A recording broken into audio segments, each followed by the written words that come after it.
Continuamos en Cátedra Médica. Lisa, un día como hoy en la medicina, ¿qué se conmemora? Bueno, 1 de diciembre se conmemora el Día Mundial de la Lucha contra el SIDA.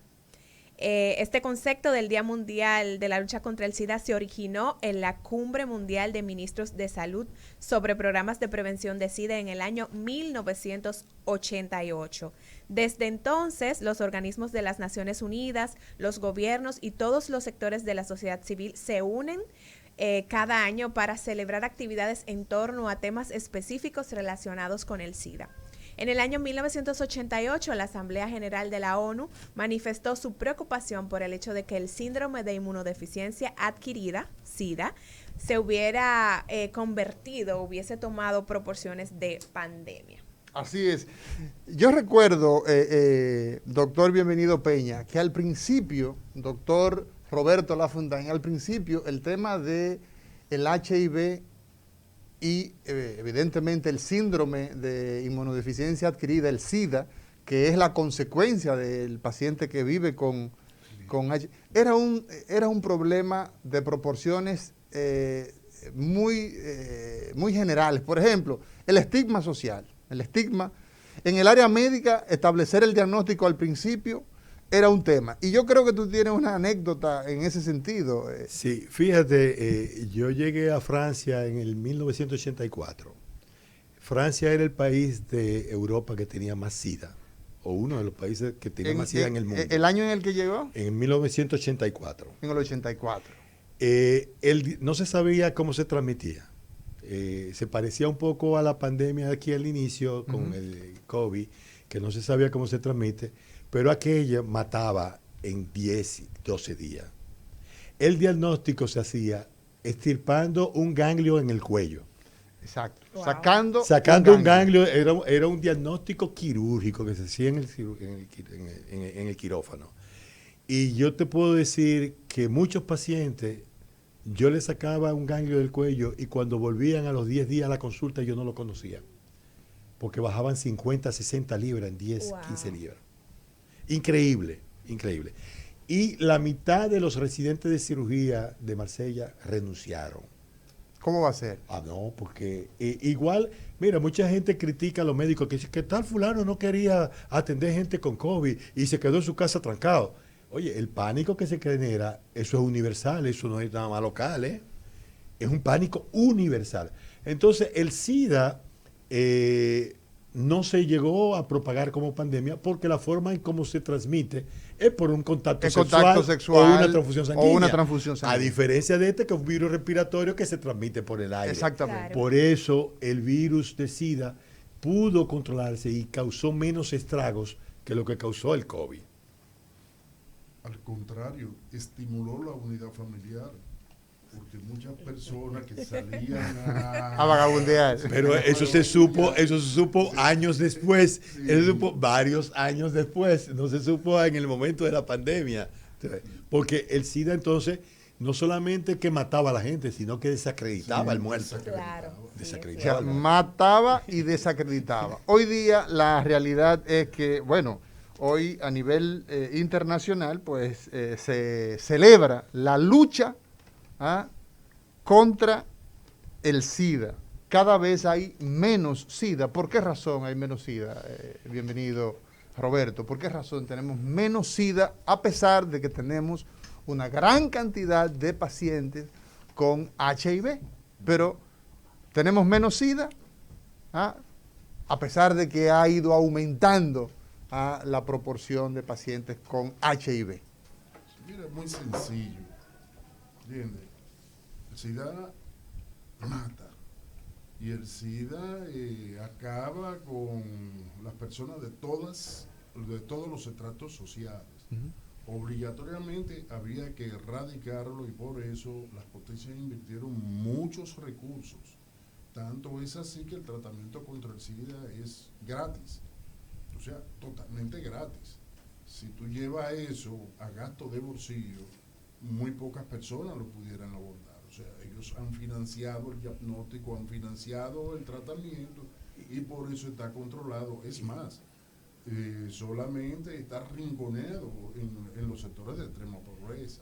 Y sobre todo los medicamentos antivirales que no existían antes de esta enfermedad. Los llamados O sea, antirretrovirales, que han sido la panacea. De hecho, por ejemplo, ustedes recordarán el caso de más mencionado, el de Edward Magic Johnson, el alero de los Lakers, de Los Ángeles Lakers, que dio a conocer su condición de pacientes con cero HIV. positivo. No, él nunca tuvo SIDA. Cero Exacto, positivo. HIV, positivo. y nunca ha desarrollado La el enfermedad. síndrome de inmunodeficiencia adquirida. Entonces, pocos pacientes llegan ya en términos proporcional a desarrollar la enfermedad, y es gracias a esas drogas, esos medicamentos, los llamados antirretrovirales, y estos programas que funcionan. Entonces, saludamos el hecho de que la lucha... También Sí. la conversión a la utilización de preservativos también en las relaciones sexuales. Exacto, ha habido todo un programa ampliado en la lucha contra el SIDA, y vemos, por ejemplo... Pero sí. en cuanto a esto, uno de los grandes problemas está el uso del preservativo. A la gente no le gusta usar preservativo todavía hoy o sea, en las clases pobres, ¿de Sí, acuerdo? pero antes del Hay- 82, 83 nadie usaba No, preservativo. nadie usaba. Ahora se está utilizando. Aquí hay alrededor de unos 60,000 pacientes en tratamiento. ¿Me entiendes? Se ha logrado llevar ahí pero uno de los grandes problemas que tenemos es precisamente el vecino país. Ahora, Haití. Sí. Sí. El problema de la migración y la relación de, haitianos, dominicanos, ¿te entiendes? Ahí en los batalles. Pero los organismos internacionales están ahí metidos y se financia todo el tratamiento. Lo mismo que con la tuberculosis. O sea, muy pocas personas pudieran financiar estos tratamientos. Así es, así es. Entonces, en el día de hoy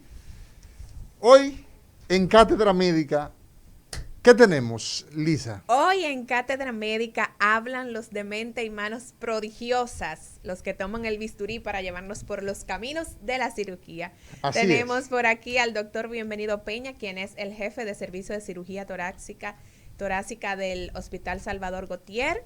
Y hoy tenemos un tema interesante. ¿De qué vamos a hablar hoy, amor? Hoy el doctor, que es el jefe del área quirúrgica de Cátedra Médica, es el responsable de todo lo que sea de cirugía en Cátedra Médica, pues nos va a ilustrar sobre los traumatismos torácicos. Hoy vamos a hablar con el doctor Bienvenido Peña sobre traumatismos torácicos. Bueno, doctor, sea bienvenido, el doctor bienvenido. El doctor Bienvenido. Vamos a orientar un poco a la audiencia sobre qué es un traumatismo torácico. Sí. Mira, primero vamos a decir qué es el tórax. Porque Bien. para la población, el tórax es la parte del cuerpo que se encuentra entre el cuello y el abdomen. Y está formado por un esqueleto que está representado por las costillas, el esternón delante y parte de la columna vertebral por detrás. La parte inferior está representada por un músculo muy importante que es el diafragma, que separa el abdomen del tórax. Y en la parte superior tiene una apertura superior que se continúa con el cuello, por donde van todos los elementos vasculares, respiratorios, que van desde la cabeza hacia el tórax. ¿Qué importancia tiene el tórax? Como dijo el día pasado la doctora Alma Bobadilla, O sea, cuando se espérate, hablaba... porque yo no comprendí la definición del tórax. Del tórax. Sí, espérate, se pudiera traducir así. Son las costillas Ajá. que se pegan a ese hueso Adelante. que tienen los pollos ahí adelante, que parecen de los pollos. Sí, el esternón. ¿Verdad? Los carreteros, eso es la columna La atrás, columna atrás. y después hay un músculo ahí. Un que músculo no se abajo para. que no se ve, que Sí, no se ve, Ya que lo no se aplatanó ve, el doctor, y lo que aplatanó. ese músculo se llama diafragma, Sí, exacto. y es el músculo más importante de la respiración. Vamos Ok. a hablar más tarde de lo que es la respiración, que es Perfecto. por lo que es importante el tórax. En el tórax ese esqueleto, esa parte del tórax que protege, dentro de la que llamamos la jaula torácica, hay dos órganos importantes que son los pulmones, que sirven para respirar, y el corazón y los grandes vasos, que sirven para hacer circular la sangre. La doctora Alma Bobadilla decía que los órganos más importantes son los pulmones, porque si nosotros no respiramos, no podemos vivir. Y todas las células del organismo, todas, absolutamente todas, necesitan oxígeno para poder estar vivos. Y ese oxígeno son los pulmones que lo suministran a la circulación. De ahí la importancia de cuidar los pulmones. Entonces, esta parte del cuerpo humano es fundamental porque se encuentran dos órganos vitales. El corazón, que hace circular la sangre para llevar el oxígeno, y los pulmones, que son donde se hace el intercambio gaseoso entre oxígeno y CO2. O sea, ahora, esa parte del tórax, o del cuerpo humano, puede sufrir traumas físicos. Y ese trauma físico es un evento brusco, externo, que produce una lesión a nivel de tórax, a nivel de esta parte del cuerpo humano. Y esa lesión, lo más común es que produzca una fractura en una de esas estructuras óseas, uno de esos huesos que protegen esos órganos vitales que están dentro. Y esas son las costillas. Por eso es que el trauma más común en trauma torácico es la fractura de costilla. Doctor Peña, una pregunta. Bueno, sabemos la epidemia que hay. En este mes se convive con dos epidemias.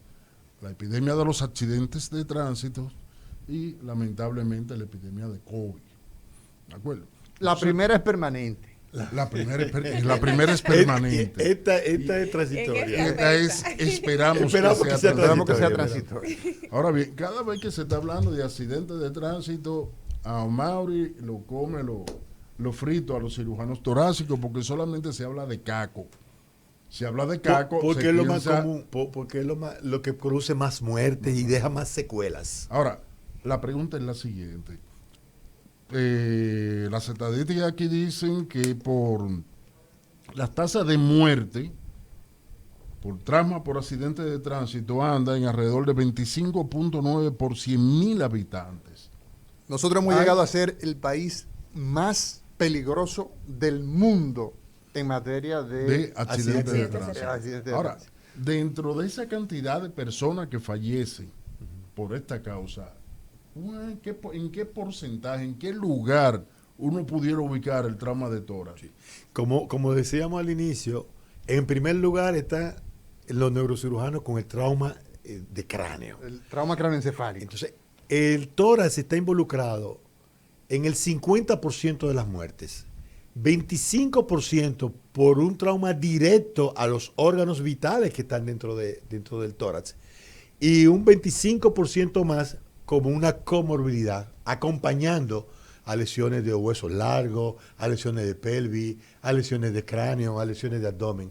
O sea que en la mitad de los casos, el pulmón y el corazón, el tórax, está involucrado y tiene que ver con la muerte de toda esa cantidad de personas que fallecen por accidentes de tránsito. Entonces, en el tórax, usted decía, cuando describía esa parte de nuestro cuerpo, ¿no?